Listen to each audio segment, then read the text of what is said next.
Hi friends, thanks for joining me for our craft time today. We are going to be dyeing eggs with some supplies that you should have around the house, hopefully. First, you're going to need some hard-boiled eggs. I'm using baking soda, white vinegar, paper towels.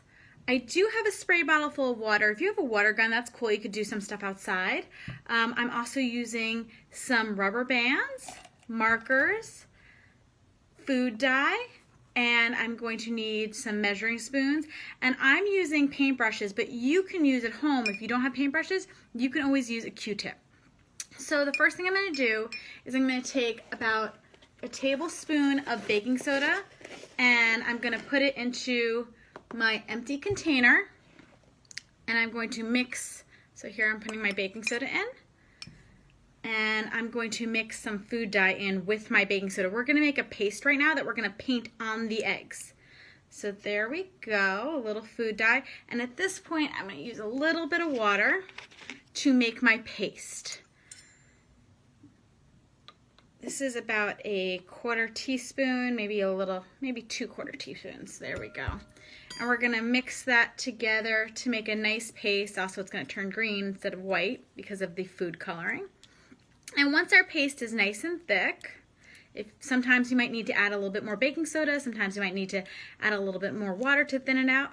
We're going to take either a paintbrush or a Q-tip, and we're going to paint really thick. We're going to put our baking soda color all over our egg. I find it's best to stick with one color per egg because it'll dye better that way. Also, later we're going to make it all fizzy so the colors don't run. So if you made a design, it doesn't disappear when you do it this way. So one color all over. And make sure that baking soda is on nice and thick. It doesn't have to be smooth. We want the paste. We want it to be thick on there. All right. At this point, I'm going to set this aside into one of my egg trays. And it can dry a little even, it's no big deal. So I would do a few of these, set it aside in an egg tray, wipe my hands off. Now we're gonna do an egg where we take a paper towel and we're going to wrap our egg in our paper towel very gently. And we're just gonna take one of our rubber bands and we're gonna tie our rubber band at the top. If you don't have a rubber band, anything that'll secure the egg inside the paper towel, a hair tie. And at that point, we're going to be very careful. We're going to use our food dye and we're going to just put some drops onto our paper towel. Doesn't have to be all over.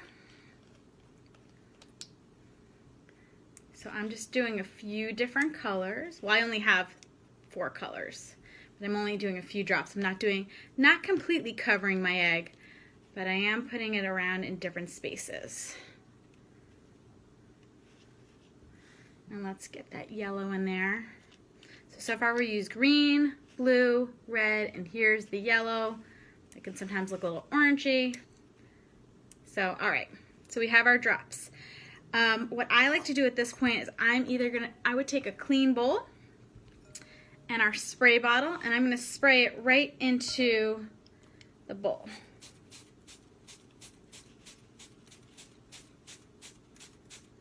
Get it nice and wet, and as it gets wet, you'll see that the colors are bleeding onto the napkin, so they're spreading. The color is spreading throughout the napkin, and it's also spreading onto our egg. So I would leave it there for a little bit before I open it up again, let it dry a little bit. I'm going to put it to the side. As it's drying, if you want to do a third type of egg, here's another option.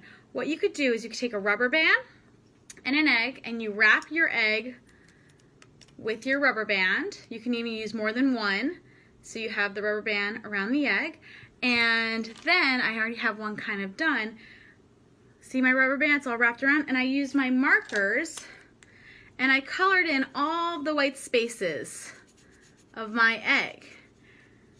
And the fun part of this is that once